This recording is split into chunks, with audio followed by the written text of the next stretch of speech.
thank you, and thanks, Alec, for hosting this event this morning. And you're quite right, the Liberal Democrat candidate for Inverness and Badenach and Strathspey. I am, however, still Chief Secretary to the Treasury until there is another government of one form or another. And I hope to be re-elected. I hope that my colleague Sir Robert Smith in West Aberdeenshire in Kincardine and Christine Jardine in Gordon will also be elected on May the 7th. May you live in interesting times. This often quoted line is apparently supposed to be a curse rather than a good wish. Well, I can testify that over the last 5 years as Chief Secretary of the Treasury, these times have certainly been interesting. And I wouldn't wish the problems that I've had to face as Chief Secretary on any of my successors. In 2010, it was clear that the UK government would face huge economic challenges. That's also true at this election. And today I want to talk about the economic and financial consequences of this election. It's clear that neither the Labour nor Conservative parties will win an overall majority at this election. So the key question is who holds the balance of power and what sort of government emerges afterwards. The markets are showing their concern. I believe that they are right to do so. An unstable government, unable to take serious decisions, pulled sharply to the left or to the right, with Alex Salmond or Nigel Farage, would cost us all dear. It would jam the brakes on the economic recovery.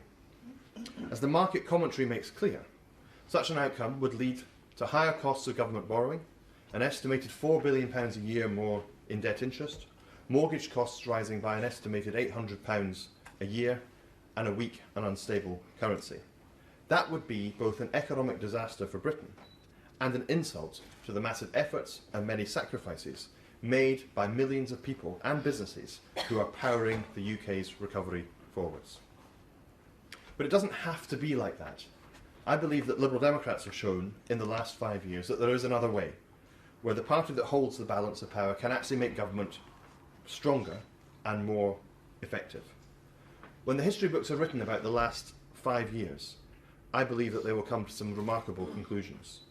I think the most remarkable will be this, that our country fought its way back towards economic health, not despite the fact that there was no clear winner of the general election in 2010, but because there was no clear winner in 2010, and the country had the benefit of a strong, stable and bold coalition.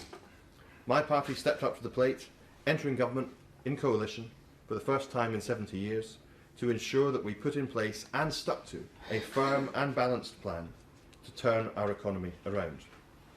At times of economic uncertainty, financial markets often look for a flight to safety. Investors look for the best place to avoid the coming storm. In these final 2 weeks of electioneering, the flight to safety will be to the Liberal Democrats. People seeking to ensure that out of another hung Parliament comes an economic policy rooted in the centre, sticking to the path we're on, not lurching away from it, will come back to the Liberal Democrats. We've been the key to the country's economic progress in the last 5 years, and I believe that we are also the keystone of economic stability in the next 5 years. And haven't we needed that strength and resilience in the coalition to take on the challenges of the last 5 years? It's worth just remembering back to what things were like economically in 2010. We had the largest peacetime budget deficit on record and no plan in place to fix it. Uncertainty and apprehension stalked the country. People feared for their jobs. The international outlook was dire. Britain was on the brink. Now compare that to now. Record numbers of people are in work. We have strong economic growth, actually the strongest last year of any advanced economy. Low inflation. And just as important as these statistics, we can see and feel across much of the economy confidence returning. Compared to the starting point in 2010, most observers see this as remarkable progress. We've travelled a long way down the road to recovery. Millions of people and businesses have worked very hard to get us to this point. But the fact that we've come so far also means that there is so much more at stake as we approach this general election. There's a danger that people can be lulled into a false sense of economic security. Yes, the statistics are good. Yes, we've made a lot of progress since 2010.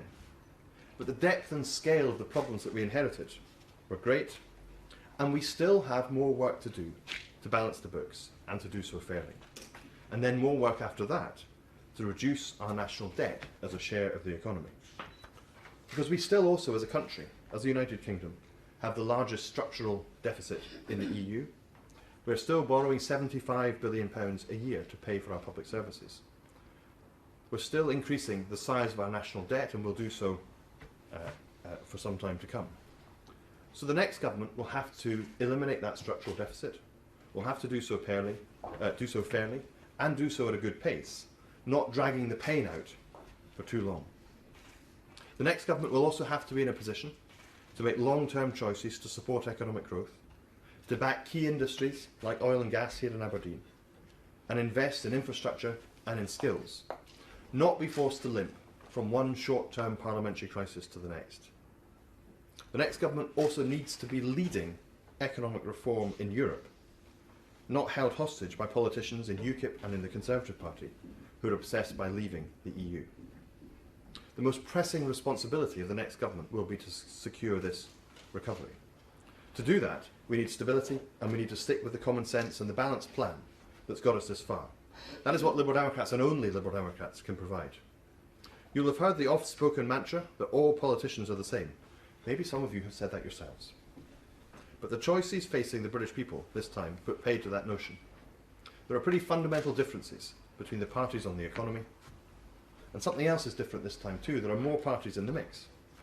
And it's clear to most people from the opinion polls, the betting markets, and the city analysts that the choice at this election is not between David Cameron and Ed Miliband. The truth is, neither of them are on track to form a majority government on May the 8th.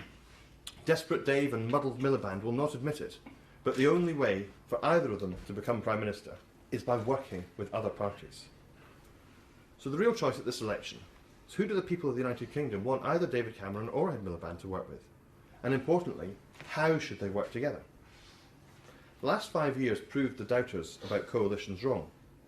5 years ago, George Osborne said that a hung parliament would bring the economy to its knees and send interest rates soaring. Mortgage rates, I don't need to tell you, are now at record lows. 5 years ago, John Reid said the coalition would be inherently unstable. In fact, the coalition government lasted its full 5-year term. 5 years ago, Ken Clarke said, I don't think the bond markets will wait for the discussions on the horse trading. He was proved wrong too.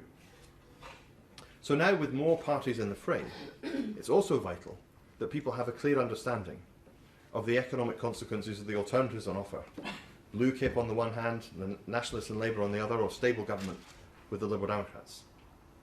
But before doing that, it's also worth reflecting on the big difference between a coalition government and a more informal arrangement in which a government has no majority and has to rely on the support of other parties on a vote-by-vote basis. Our coalition government, I believe, was successful because it was strong. The political will to stay the course for the greater good was the strength that endured in this coalition. Currently, Labour say they're ruling out formal coalitions with the SNP, the Conservatives say they're ruling out formal coalitions with UKIP, but that leaves the door open to other less stable arrangements. Support would be sought issue by issue, vote by vote. A government on a life support machine day by day, with Alex Salmond or Nigel Farage constantly threatening to switch it off. And that's even more worrying when you look at the motivations of those smaller parties. Let's first look at the Nationalists. We don't have to look far to understand their ultimate aim and what drives them. The clue is in the name. However they try and mask it, their purpose is to break up the United Kingdom. So no matter how attractive in the short term it might be to a Prime Minister who would be sustained in office by such an arrangement, it's the long-term security and prosperity of all the people of these islands that would suffer.